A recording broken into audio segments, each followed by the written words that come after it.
One of the greatest advances in clinical dentistry in the last 30 years or so has been the development of the osseointegrated implant. And for those of you who recall back to 1985 when Dr. Brandemark released his research, the initial indications for dental implants were to anchor a full prosthesis in a completely edentulous patient. We've become pretty adept since then at not only replacing multiple teeth in a partially edentulous patient, but also in replacing a single tooth, especially in the anterior aesthetic zone in healthy patients. We all know quite well now that the best way to preserve bony and soft tissue architecture after removal of a tooth is to replace the tooth immediately with an implant and, if possible, actually replace the crown with a prosthesis. The most challenging patient to do this in are patients who are losing a tooth in the anterior aesthetic zone, especially in the maxillary arch, where implant placement has to be perfect. Otherwise, the prosthesis will be less than ideal and aesthetics will not be so great either.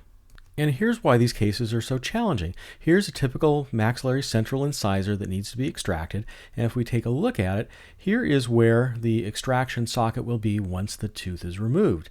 Now, it would be great if that's where we need to place the implant. However, where the implant needs to go is further palatally and more apically and angulated a little bit more vertically. And so when we attempt to do this freehand, the problem is that here's our socket. And when we start attempting to drill, we may use a Lindemann burr or a small round burr or something to start it. And then we're going to come in with our first osteotomy drill. And we're going to be attempting to drill this straight into the intended position and angulation and depth. And the problem is that we've got bone on one side, basically on the palatal, and air on the other, that being in the socket. And when we try to drill this, no matter how careful we are, no matter how experienced we are, that drill just tends to drift towards the apex of the extraction socket. And as a result, our first osteotomy, the one that leads the way for the ones to follow, is located too far to the facial. And then we drill our second and our third osteotomies and place the implant, and lo and behold, our implant is too far facially located also, and in fact may perforate through the buccal bone. Now, every experienced surgeon I talk to assures me that that never happens to them, but I can't tell you how many cases I've seen over the years where patients come in complaining of pain related to a maxillary central incisor implant that was placed a number of years previously. This patient's actually a dental assistant from one of my referral offices who was in a motor vehicle accident a number of years ago and suffered trauma to her maxillary anterior. She had endodontic treatment on 5 of her anterior teeth and everything was doing fine until tooth number 7 failed. She went to a very experienced surgeon in her area where she was living at the time and had tooth number 7 extracted with an immediate implant placed. She was told that everything went very smoothly and things, in fact, were going quite well for approximately a year. And then she developed some tenderness over the number 7 implant. She had some swelling and was placed on antibiotics, which helped improve the situation, but this went on for about a year and a half until she finally came to see me. Clinically, the overlying area was swollen and tender, and when we did a cone beam CT with our GALILEOS scanner, it was pretty obvious why she was having problems.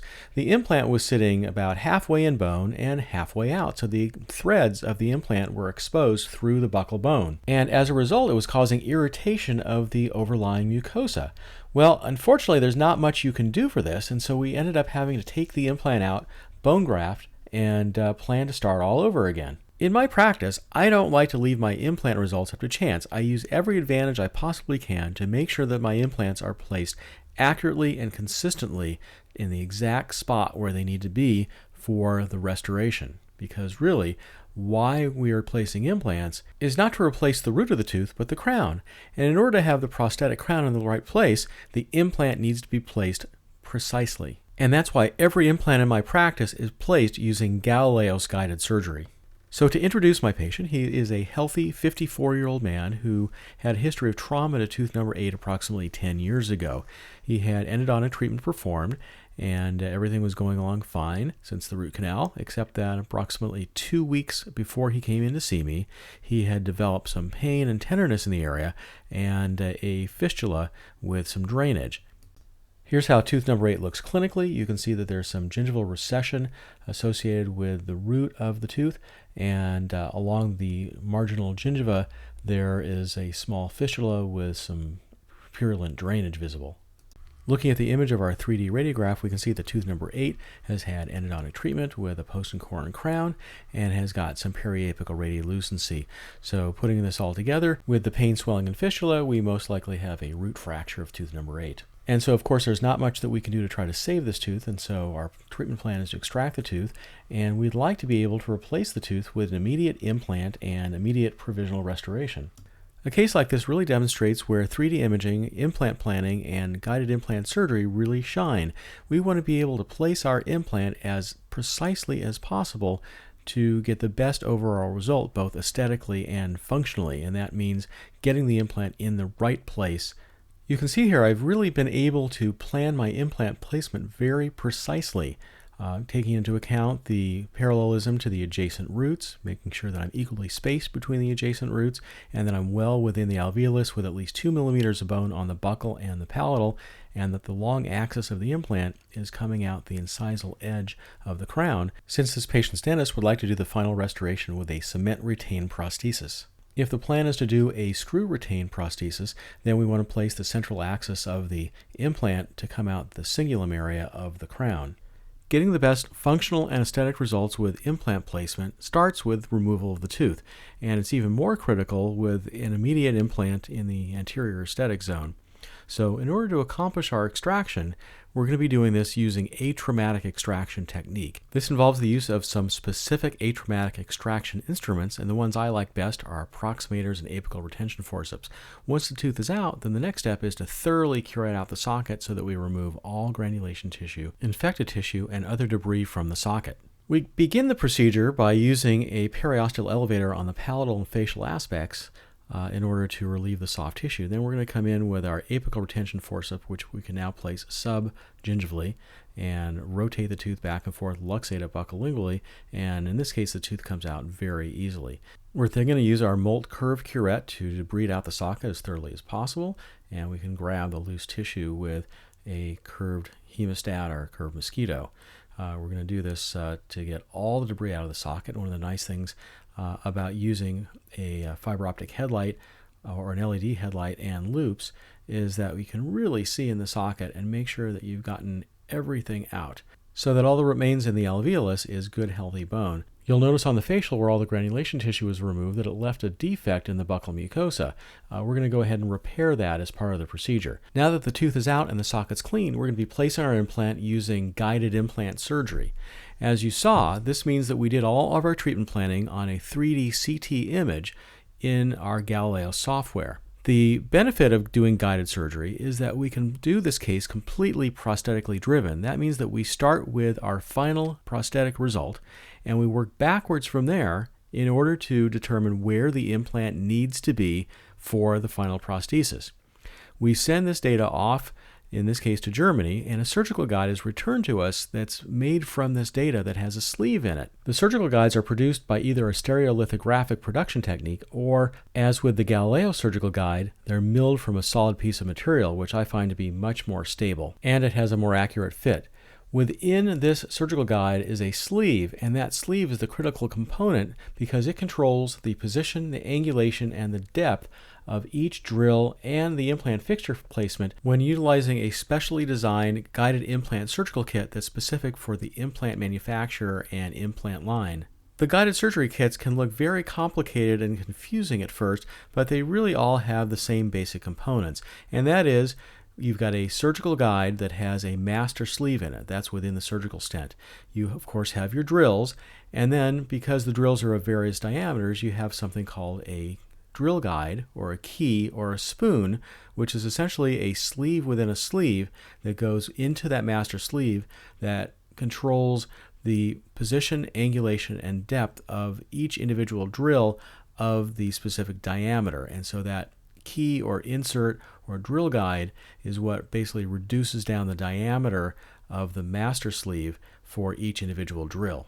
So now the tooth is out, we're going to place our surgical guide and a little mouth prop to help the patient keep his jaw open and a throat pack to go behind the surgical guide to catch any water and debris. So we're going to start with our first drill. This is a 2-0 twist drill. We're using an Astra OsseoSpeed TXS implant. It's a straight-walled implant that's 4 millimeters in diameter and 15 millimeters in length. So the first key reduces the diameter of the cylinder to 2.0 millimeters for the first drill, and it also has a depth stop. Now we're going to switch this over, and we're going to drill the second osteotomy with a 2.7 millimeter key.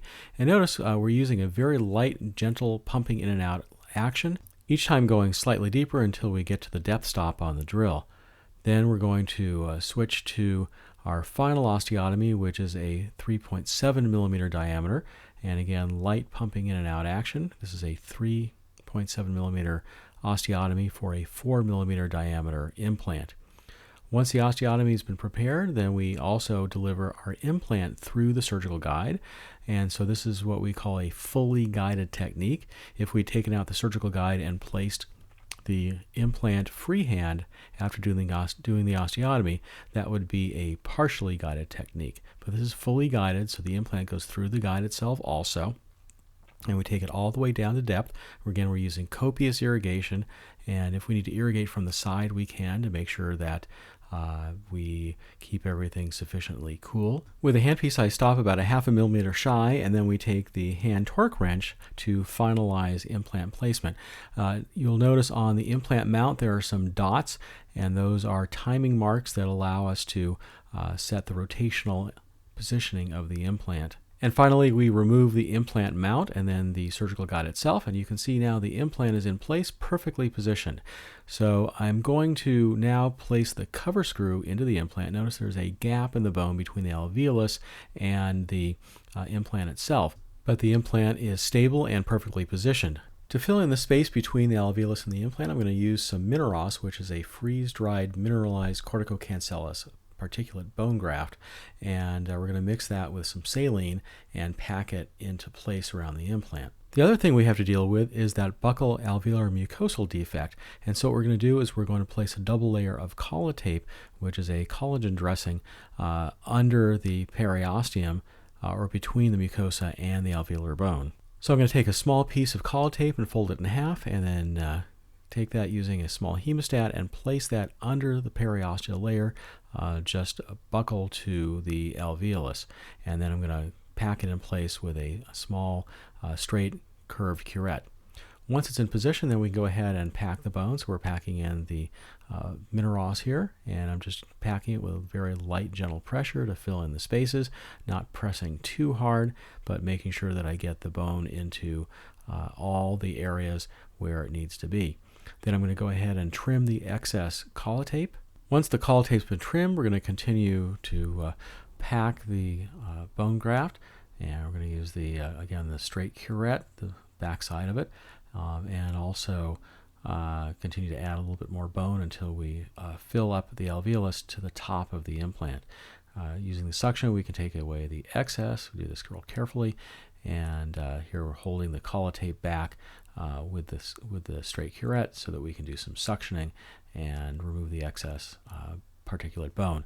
Also, I'm going to remove the bone using an explorer from inside the screw hole of the cover screw. And remember, our plan was to do an immediate provisionalization in this case if we could, and we determined in our implant planning that this was going to be a successful idea. There was good solid bone all around the implant, and we could get good positioning. And so we are going to go ahead and we're going to place an immediate provisional restoration. As a surgeon, the last thing I want to spend my time doing is adjusting a provisional restoration. I want it to go in and fit perfectly right from the beginning. And so what's great about guided implant surgery is it allows us to have the lab make us a prosthesis ahead of time that will go in perfectly and have minimal, if any, need for adjustment. We provide our lab with a set of study models and the surgical guide. And what they'll do is they'll take some components from the implant manufacturer that are used to set an analog into the model that we send them. They're then creating a master model, which they use then to construct the provisional abutment and restoration. For this particular patient, as you see, we had the lab make a single piece abutment and prosthesis. So we're going to go ahead and we're going to clean up the area around the implant, make sure there's no bone debris in the way. And we're going to go ahead and we're going to place our provisional restoration. And what's amazing is that it goes in absolutely perfectly. We don't have to do any adjustment to it at all.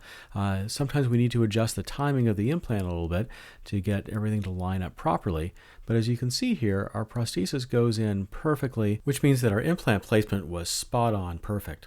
So to recap, we placed some collagen tape into the buccal defect where the fistula had been created by the infection. This was to help the mucosa close and to contain the graft particles of the mineros, which were placed around the implant between the alveolar bone and the fixture itself. And then finally, to hold all this in place, the abutment is actually holding the graft in place. So we don't have to put any kind of barrier around the graft. The abutment itself will hold the graft particles in position. Whenever we do an immediate provisional prosthesis, we do have some requirements that help make it successful. One is that we only have light interproximal contact between the crown and the adjacent teeth.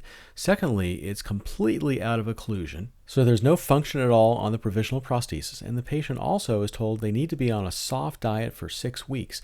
If they can't accommodate to that, then they don't get an immediate provisional. It's also a very good idea to have a removable prosthesis as a backup appliance.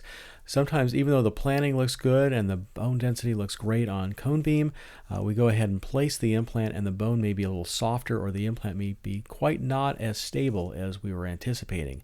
In that case, we will elect in surgery to not immediately provisionalize, and if we have a backup removable prosthesis already available, then the patient doesn't have to leave our office with no tooth. Also, if there should be any question as far as the stability of the implant during the healing period, especially initially, we can go ahead and take off the provisional restoration, and we'll already have that removable prosthesis available for the patient if they need it. Finally, we're going to verify that the prosthesis is completely out of occlusion.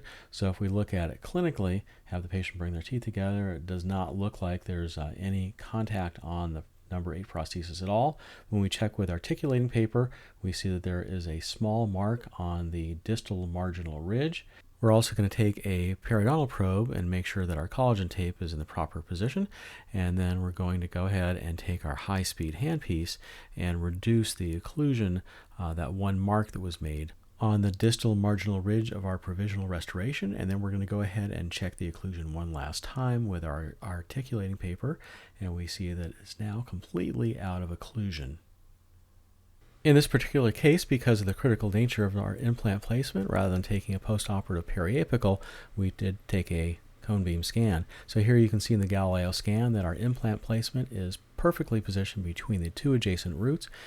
We've got about 2 millimeters of bone on the buccal and on the palatal aspect, and this implant is perfectly positioned. I don't care how much experience you've had, in order to do a case like this perfectly every time, there's no other way that you can do this other than using guided surgery. Here's a post-operative clinical image of our patient at 2 weeks. You can see that soft tissue defect that was on the buccal aspect of the alveolus looks like it's healing well. There's no evidence of infection, and it seems to be filling in with soft tissue. We take a look at our soft tissue margins, our marginal gingiva around the tooth number 8 prosthesis, and we're developing nice gingival contours with no evidence of inflammation. And as you can see, the number 8 prosthesis is quite aesthetic and is out of occlusion. At 4 weeks post-operatively, the marginal gingiva and gingival contours look even better, and the soft tissue defect on the buccal is filling in quite nicely. And here we are now at 4 months. You can see that the soft tissue defect has healed in quite nicely. Our marginal gingiva is very healthy, and we've got nice gingival contours, including in the interdental papilla areas. Taking a look at the palatal aspect, you see that we've got good healthy tissue also on the palatal side. And so now this patient is ready to go to his dentist and have impressions taken for his final prosthesis.